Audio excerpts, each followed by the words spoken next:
war. U.S. military officials warned that an invasion could have horrific consequences, adding to concerns that Russia is now prepared to strike on short notice.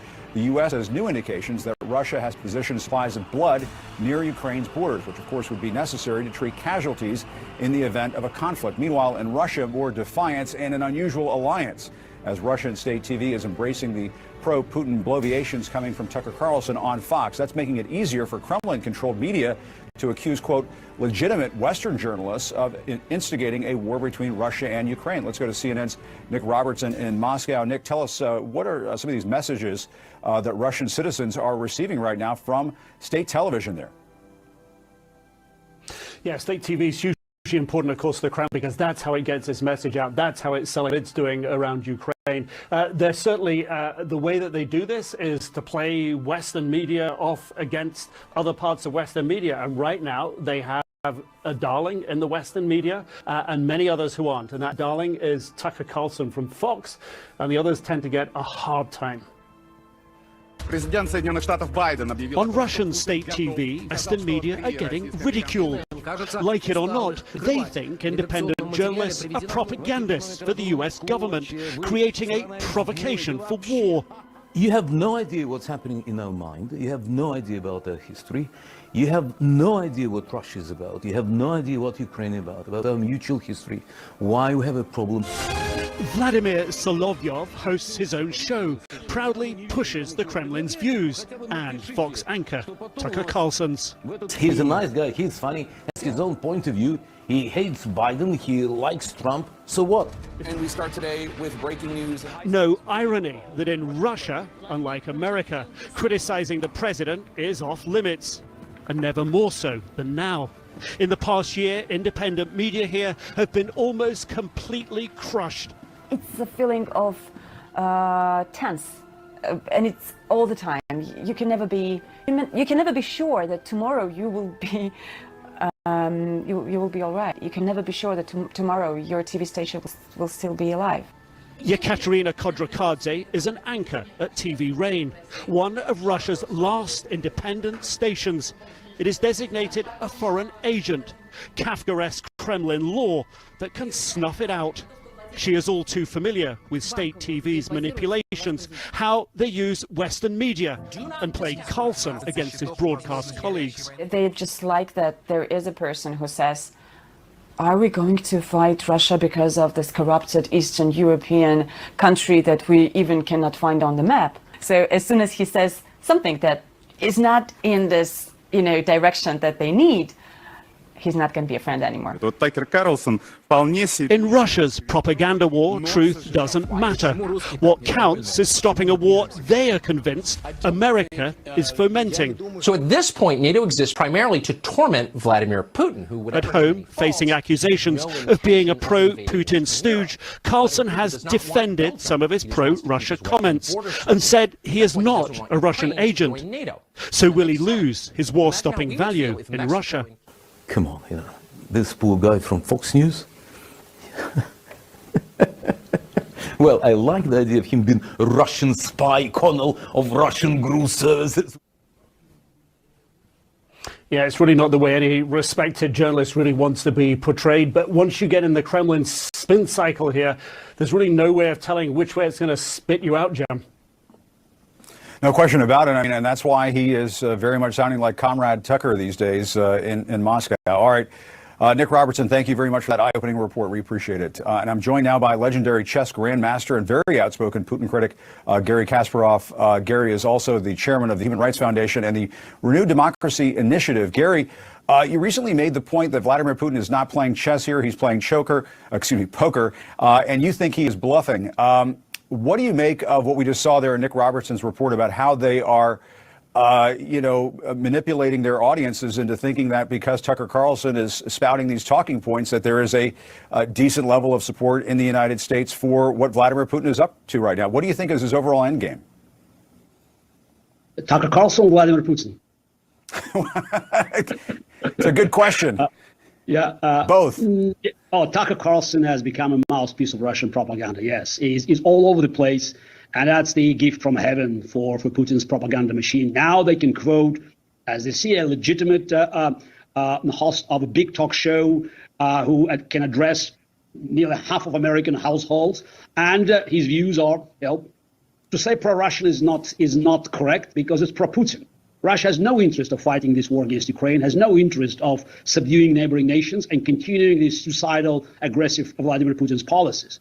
So in the past, we knew people like Tucker Carlson. They were either working directly for certain interest for a communist regime and KGB, or they were useful idiots. Now it's the third option. Tucker Carlson is a Trumpist, and for some reasons, Donald Trump never criticized Vladimir Putin. And it's quite natural for Tucker Carlson to continue this campaign exonerating Putin from whatever he has been doing. Vladimir Putin is a fascist dictator who has been very consistent in his campaign, destroying Russian opposition at home. All people who marched with me peacefully on the streets of Russia, either in jail, killed, or in exile like myself. And also Putin launched campaigns, military campaigns, against any country nearby that wanted to escape from his what he called spheres of influence. And he was very consistent since 2007 when he made his speech in Munich at the Security Conference in Europe. So he never retreated from his idea that Russia was in the position to control not only former Soviet republics but also Eastern European nations. And as we know, Putin never limited his ambitions by this part of the world. He was instrumental in propping up Bashar al-Assad in Syria and Maduro, and Russia has never ceased supporting North Korean dictator. And Gary, do you think that is why the U.S. is taking Vladimir Putin so seriously to some extent? Because if they were just to come out and do what we're doing right now and call Putin's bluff, wouldn't Putin be tempted to puff out his chest and say, no, I am serious, and then do something? I mean, can you talk about how very delicate that proposition is for the U.S. administration?